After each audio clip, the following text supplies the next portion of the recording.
Hemos llegado al paraíso, al canto 10. Según Dante es muy luminoso. Yo recordé los días soleados, probablemente porque quise sentirme, al menos momentáneamente, en el paraíso. Quise sentirme testigo de esa luz que él describe. En este canto va a aparecer Santo Tomás y Bravante, pero uno de los aspectos que más me llama la atención de este canto es que Dante se olvida de Beatriz en este canto. Se olvida porque ya Beatriz ha cumplido la función que debía cumplir, ¿no? Así como Beatriz se anunciaba al inicio del recorrido en el infierno, determinando que Virgilio, de alguna manera, la gran alegoría de la filosofía latina, y digo filosofía porque realmente la obra de Virgilio es, además de poética, filosofía, ahora también debe desaparecer porque ha ingresado en la visión. Y si Beatriz es la fe desaparece ante la visión. Por eso ya el apóstol decía que la fe es la sustancia de las cosas que no se ven. Cuando la visión está cara a cara descubierta, la fe ya no existe más. ¿Y la esperanza? La esperanza sí, porque de las tres virtudes teologales quedan solamente, mejor dicho, la esperanza ya no como esperanza, queda cumplida como posesión, porque en realidad la esperanza atiende a esa certeza de la posesión que incoadamente se pregusta por la fe. Por eso, si de las tres virtudes substa solo la caridad, la esperanza está cumplida. Así como la fe se cumple en visión, la esperanza se cumplió como posesión. Ahora, este canto, podríamos decir, es el canto en donde es también un enigma, porque ubicar a Siller de Brabante entre estos bienaventurados, es decir, en los que ven, implica filosóficamente un compromiso serio, porque estaría en la visión el averroísmo. Es más, ¿cómo puede ser que compartan la visión en el cielo Santo Tomás con un averroísta? Cuando una de las grandes pugnas de Santo Tomás, que no pudo ver cumplida porque muere, es atacar en lo posible el averroísmo, por cuanto suponía no sólo lo incomunicable de la verdad de la fe con la verdad de la razón, es decir, la imposibilidad de la relación, diría el doctor Pérez, del método medieval. Son dos verdades incomunicables, sino el problema de la existencia de un solo intelecto agente, que sería el divino, común a todos, lo cual disolvería la posibilidad de la unidad de las sustancias intelectuales. Es decir, el averroísmo tendría un problema en la relación fe-razón, pero también un gravísimo problema metafísico, que en última instancia es la lectura que están haciendo de la doctrina aristotélica. Por eso que Bravante esté allí en el cielo no deja de ser un enigma en cuanto a por qué ha sido ubicado ahí. De hecho es interesante, uno puede elegir, mejor dicho, elegir no, pero atender a una razón dentro de las posibles que están para satisfacer esta curiosidad, que es la cercanía con las tesis de Boecio de Dacia, que Gilson comenta en la historia de la filosofía medieval. Él lo ubica dentro de los averroístas. Y la tradición lo ubicaba dentro de una posible obra del doctor Angélico, de Santo Tomás. Porque en realidad la obra de Boecio de Dacia a la cual hace referencia es De Vita Beata, Seu de Vita Philosophi. acerca de la vida feliz o de la vida del filósofo. Que como temática la vida del filósofo o la felicidad de la vida del filósofo no podría guardar relación con la felicidad de la vida propuesta por la visión celeste. La felicidad de la vida del filósofo se agota en sí misma, porque se agota en sí misma el gozo en la captación de lo inteligible, porque las operaciones que hacen referencia a la intelección encuentran en sí su fin. Aristóteles. Si tomamos esa obra, uno diría una obra claramente averroísta, pero la tradición decía que pertenecía a Santo Tomás. Porque en última instancia, la vida filosófica como vida de la razón no se opone a la visión de la fe, o a la visión a la cual la fe tiende. Y es donde uno desde allí puede llegar a ubicar por qué, pese al problema del averroísmo, Dante no encontró un impedimento tan grave como para que un averroísta esté compartiendo la gloria con Santo Tomás, con Alberto Magno. Sí, inclusive Tomás es el encargado de enaltecer. Lo enaltece. Históricamente no podría haber sido nunca. Acá es otra de las licencias que el Dante poeta se toma, pero tiene que haber una razón, yo creo, filosófica y teológica, ¿no?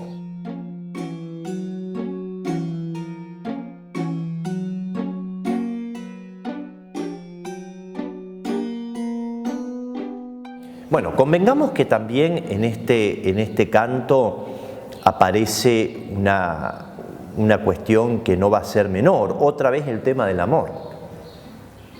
El canto se inicia con esa temática. Ya no es la paradoja del amor que condena, ya no es ese otro amor que está componiendo el mundo, sino es lo que Dios es.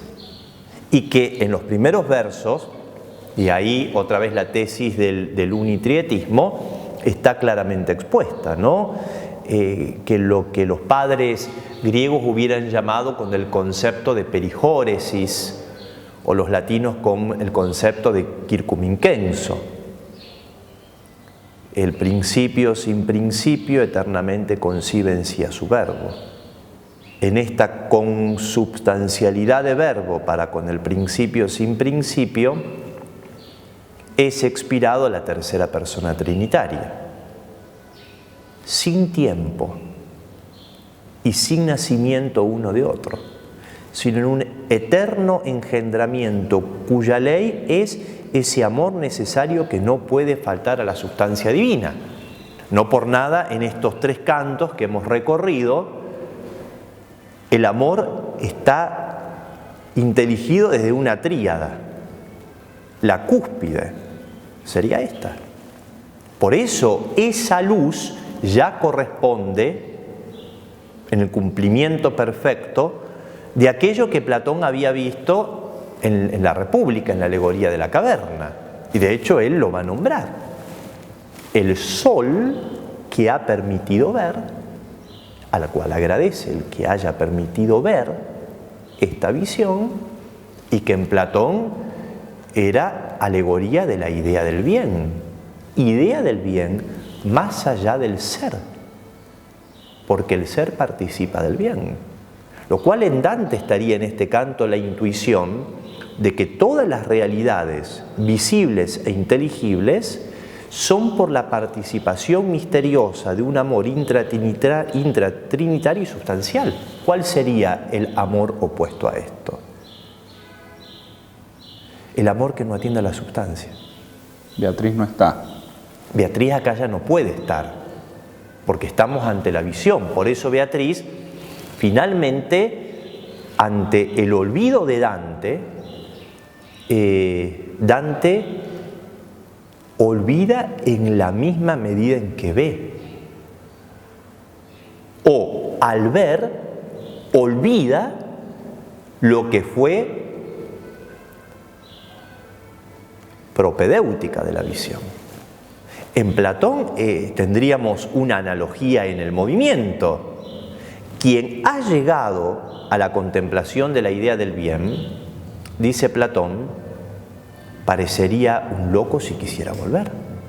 Porque al ver lo totalmente en sí, ha recordado totalmente. Regresa a su patria natural, que era la contemplación de las ideas en Platón. Aquí el alma, ante la visión, ante una novedad que no es ni imaginable, que no hay arte que pueda expresarlo, lleva a olvidar lo que era incuación. Fíjate que acá hay un dato histórico y un dato filosófico no menor.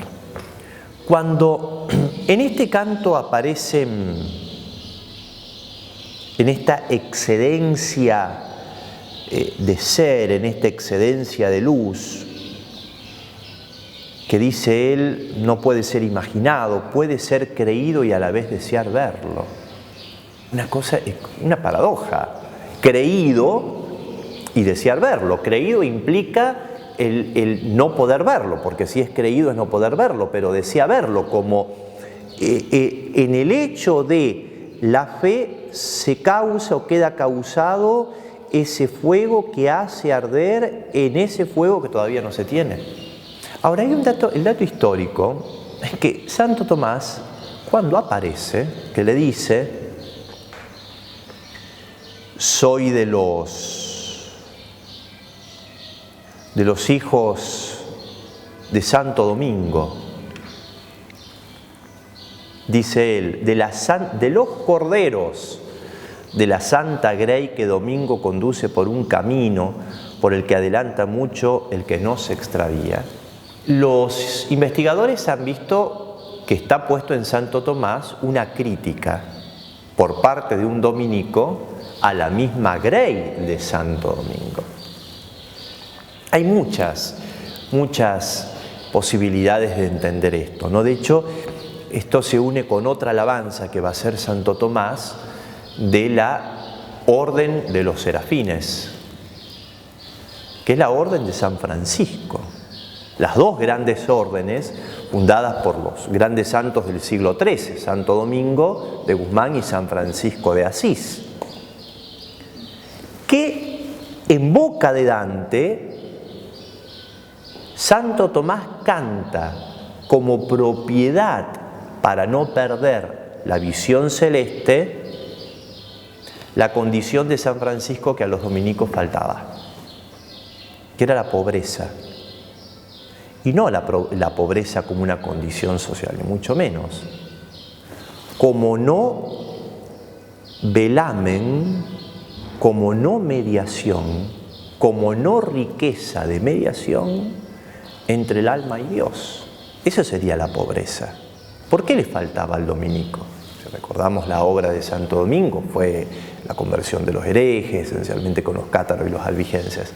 Pero ¿por qué faltaría en ellos, hubiera faltado en ellos? Por una conversión de ellos, y otra vez está la alegoría de Platón, el sofista que se vuelve a convertir, a los atractivos de los saberes del mundo, que impediría la auténtica visión celeste. Santo Tomás está en boca de Dante reproduciendo el antiguo método medieval, Fides Quaerens Intellectum de San Anselmo, ubicando el método en boca de San Francisco, impugnando a través de él a los dominicos. Y la genialidad es que los llama corderos, cuando la tradición los ha ubicado como canes, como los perros que saben ladrar. Pues aquí Santo Tomás dice, estos perros parecen que no saben ladrar, o ladran otras voces. Es una crítica muy grande que lo hace un santo desde la visión. Como diciendo, hay que advertir que muchos de la grey de Santo Domingo no están acá. Habrá que creerle. ¿Y por qué? Porque esto de fe. Y fíjate que quien está también es Alberto de Colonia, ¿no? San Alberto Magno.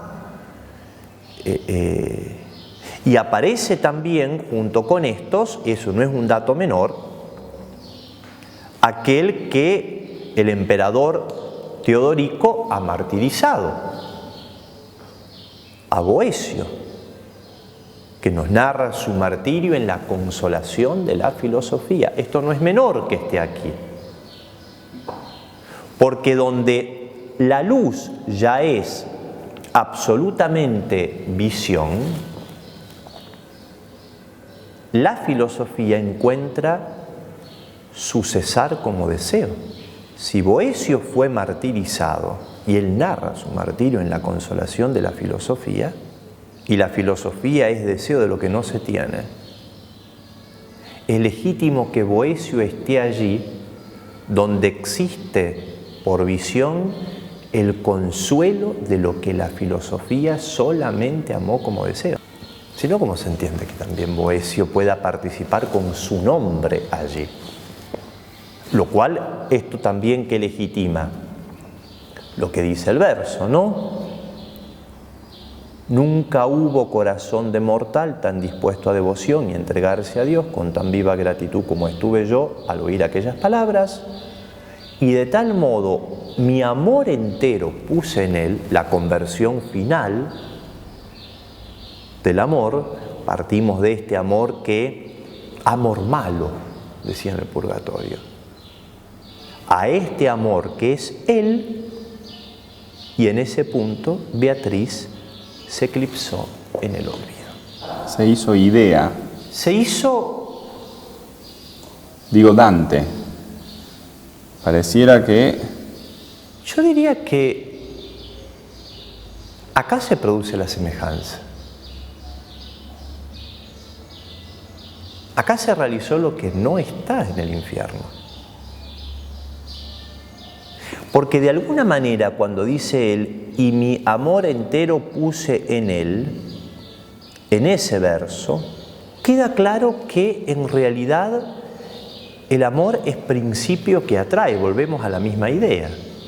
No es que Dante, por un movimiento solo de conversión natural, por vía filosófica haya llegado, sino la atracción del bien. Bueno, dice allá Aristóteles el motor inmóvil. El primer motor mueve por atracción. Y más que nunca, Bravante hace ruido ahí. Pero hace ruido, un ruido metafísico. Porque ¿cómo pueden conciliar en un mismo foco atractivo lo que responde a dos focos?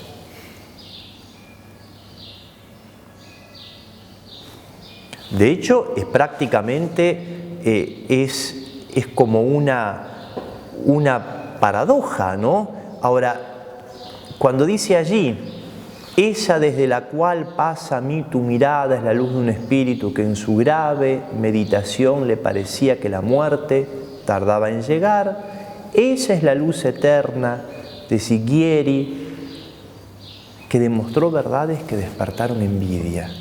Si esto lo está dicho de un averroísta, ¿cómo puede ser que la verdad del averroísta cause envidia? Yo creo que la pugna de la envidia hacia el averroísmo era haber leído, y esta es la gran lectura árabe, platónicamente Aristóteles. Lo que las escuelas franciscanas y dominicas no podían conciliar fácilmente. De hecho, si los dominicos tuvieron que irse a Toulouse a enseñar la física aristotélica ante el terror de los franciscanos, que inficionaba de pura naturaleza la mística de la participación que Platón nos permitía comprender, pues había envidia en esa terrible forma de lectura de los averroístas, pero que finalmente culminó en una teoría de la doble verdad. El problema es aristotélico. El problema siempre, en última instancia, pareció ser cómo ubicar a Aristóteles dentro de esta gran arquitectura por la cual la creación es una relación al modo de participación. A ver, convengamos, Manuel, que cuando se encuentra la metafísica de Aristóteles en el siglo XIII, y ya se tenía la lógica de Aristóteles, no se necesitaba apelar a una realidad por fuera del orden natural para entender a la misma realidad. Teníamos el órgano de la lógica. Teníamos ahora sobre lo que la lógica iba a tratar. Y además, teníamos aquello por lo cual la lógica es lógica. Algunos van a decir, allí comienza a aparecer en Occidente la noción de sujeto. Esto a los franciscanos les causó lo menos terror. No por nada, no era franciscano. Pero quien va a acompañar, como habíamos dicho, a la visión va a ser San Bernardo. San Bernardo de Claraval. De hecho cita, ¿no?, a otros que estaban allí. Ricardo de la escuela de Chartres. Y la obra de Ricardo de San Víctor, que acá está narrado, es una obra de un logicismo que hubiera encontrado toda la impugnación en los grandes místicos, porque llega por una vía de necesidad lógica a Dios.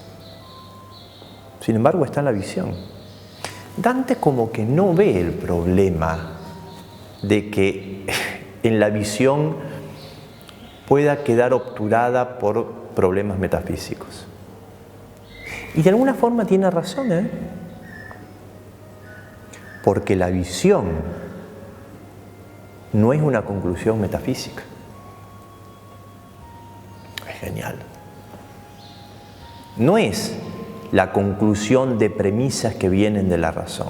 Santo Tomás lo va a decir en la respuesta a la segunda objeción del artículo número 1, cuestión número 1 de la Suma Teológica. Son dos géneros diversos. Pese a esos géneros diversos, no hay oposición.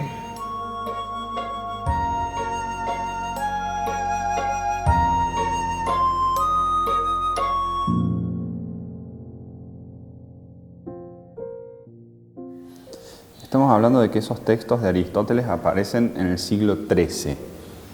La metafísica. Dante estaba perfectamente a corriente de lo que estaba sucediendo, porque 1300. No solo conocía perfectamente todo lo que Occidente ya tenía muy difundido, y él lo interpreta muy bien y demuestra que tiene conocimientos sobrados, sino que también estaba al tanto de lo que estaba sucediendo ahí, en el momento. Que Dante es un testigo absolutamente original, no solamente de las fuentes, sino de una posible relación entre estas escuelas. Bueno, Gilson va a ser muy crítico a esto. Gilson va a decir, aunque va a defender cabalmente que se trata de un poema sacro, la intencionalidad, uno diría hoy contemporáneamente consciente, de una cierta filosofía en Dante. Como que Dante, cuando escribe, está pensando filosóficamente la cuestión. Si bien Gilson dice en Elementos de Filosofía Cristiana que el trascendental, el gran trascendental del ser olvidado es el pulcrum, pero más allá de eso, yo creo que en Dante la asimilación de las escuelas filosóficas reverbera como quien piensa a través no solo de tales escuelas, sino de un mundo que ha sido cincelado metafísicamente. Debatir si la participación o la causa, debatir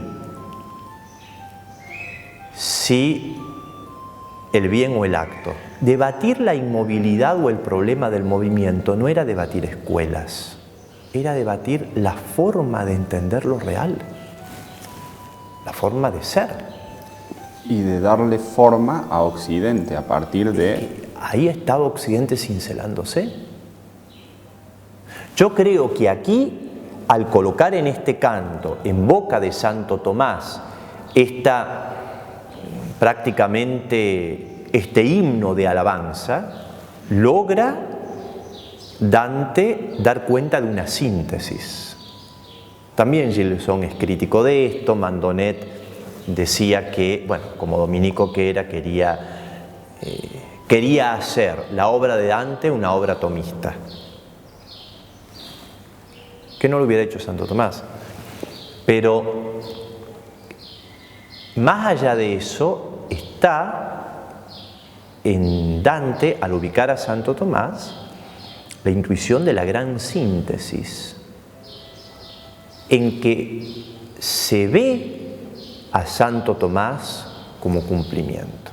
Es decir, si el ente es por el ser, metafísicamente hablando, no puede haber oposición entre el orden de la fe y el orden de la razón.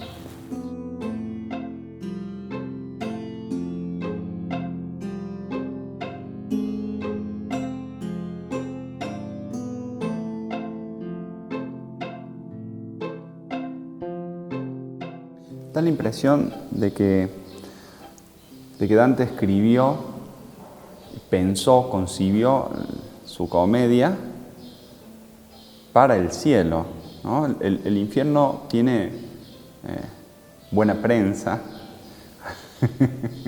ha sido muy querido por muchos lectores. Sí. Creo yo entender algunas de las razones. Y capaz que por el arte también.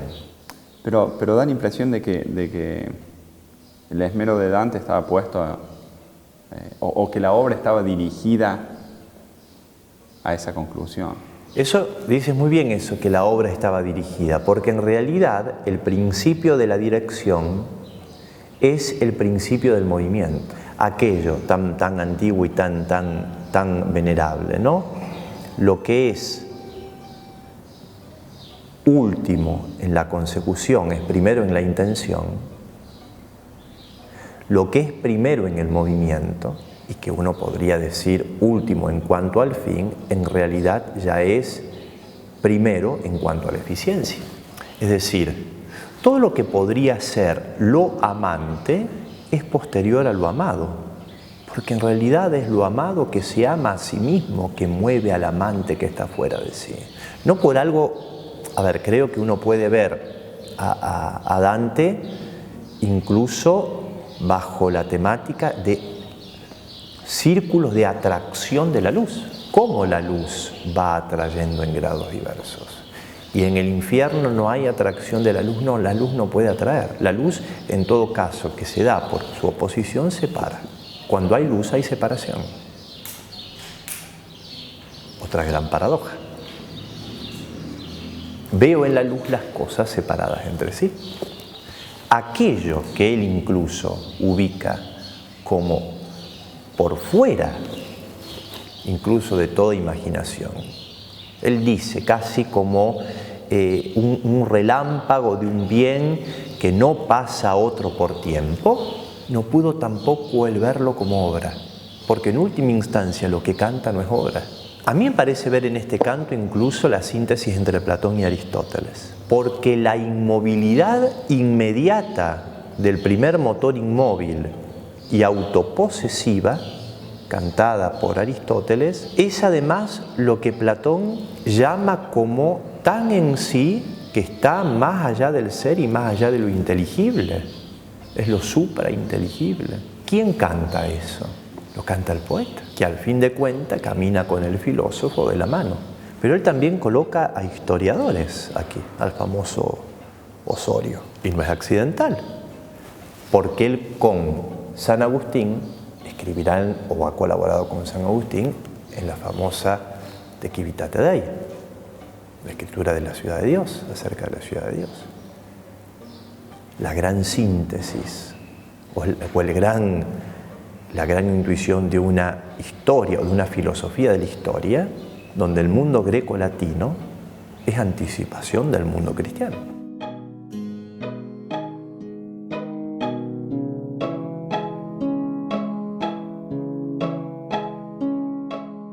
El Estado parece no quererlos mucho a estos personajes. Digo, si uno piensa en Sócrates, piensa en Atenas, y si piensa en Atenas, piensa en filosofía.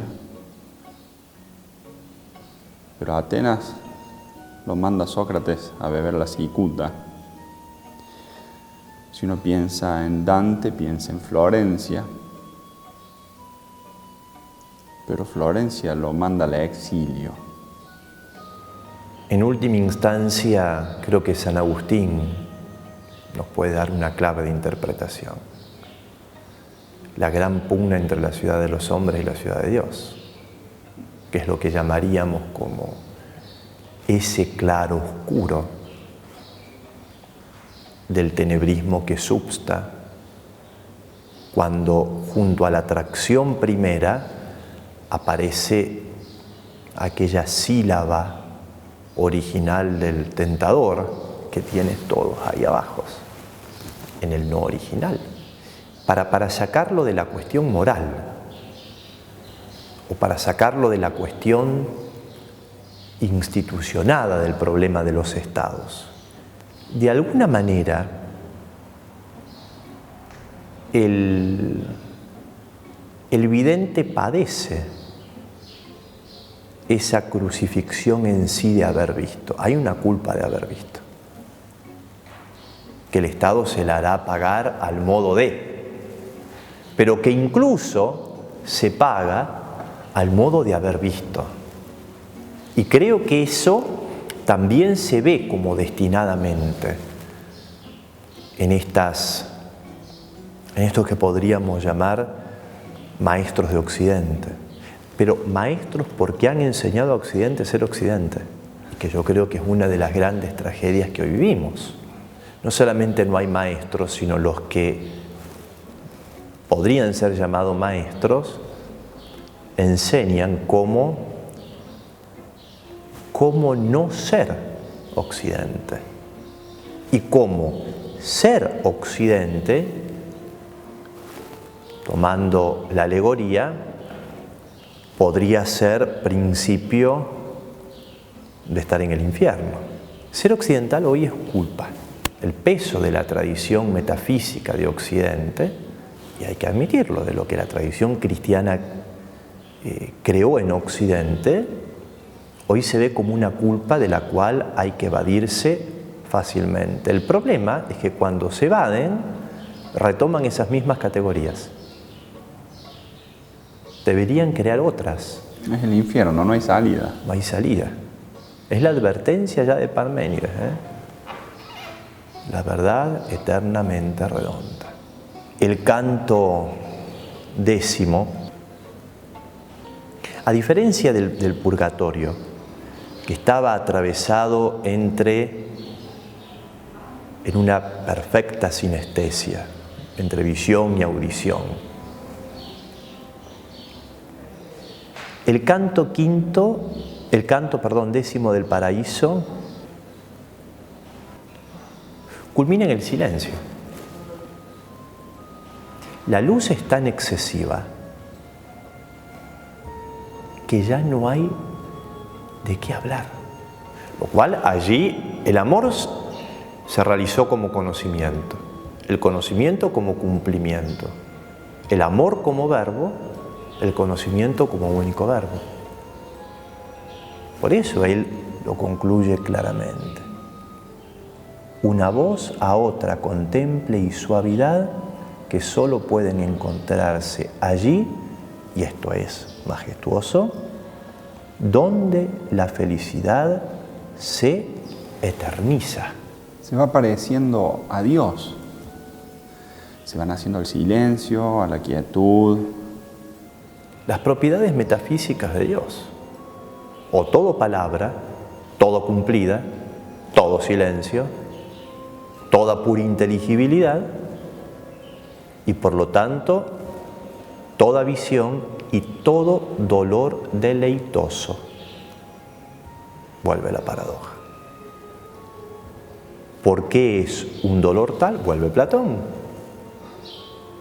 ¿Qué es, dice Platón, como el que el alma siente al modo de la mujer cuando está a punto de parir? Y parir en un bien inmortal, dice Platón, no en cualquier bien. Pues aquí este bien que está dicho como luz que es cumplimiento de la felicidad, Aristóteles, se eterniza, porque en última instancia se cumple aquello. Todo lo auténticamente verdadero es eterno. Uno podría concluir esa glosa, porque todo lo auténticamente real es por lo eterno. La contingencia no tiene de suyo su razón causal.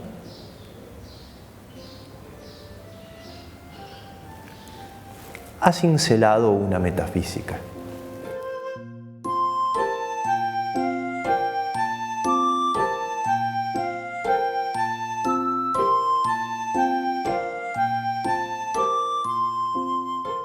La primera vez que leí la Comedia, sentí que el infierno tenía descripciones demasiado complejas y hasta me permití pensar que Dante había sido torpe en la descripción geográfica infernal. Bueno, perdón por eso. Luego se me ocurrió pensar que conviene a una geografía infernal que uno se sienta perdido, que uno no termine de comprender en dónde está, cómo es el lugar. Y en el paraíso todo es tan claro en todos los sentidos de la palabra, y los recorridos son tan cristalinos que creo que Dante logra sensación inclusive de calma al leer esos versos, y se siente uno hasta paradójicamente en tierra firme en el paraíso. Claro, bueno, otra vez Platón, ¿no? La tierra de la patria, que en Platón religa por una nostalgia. El alma que no siente nostalgia no vuelve al suelo natural del alma, a esa especie, dice de él, de llanura de la verdad. Y de esa llanura en tierra firme no parece haber ya en los cantos del paraíso grandes cinceles propios del arte, sino de lo que la contemplación o de lo que la intelección pura enuncia. Nos llevaría esto a una suposición que creo que es temeraria. El arte al que Dante ajustó y violentó para narrar el infierno es la memoria al condenado del bien que perdió. Y es la advertencia al que está por perderlo. Por eso el arte se acerca a la filosofía también. Propedéutico, fármaco, y también Nietzsche diría en la Galla Ciencia, enfermedad. Ya quisiera yo tener fe en lo eterno, y si la tuviese, diría lo que voy a decir. Muchísimas gracias, queridísimo Dante. Muchísimas gracias. Agradecemos a Dante aquello que él incluso dice en el banquete. No hago más que pensar en el amor que mi mente razona. Porque de alguna manera la razón razona lo que el amor alimenta. Y en los infiernos de la sola razón y en ese destello del amor que anuncia una novedad inimaginada, se cumple aquello que decía Hölderlin. Donde está la herida, está también la cura. Gracias.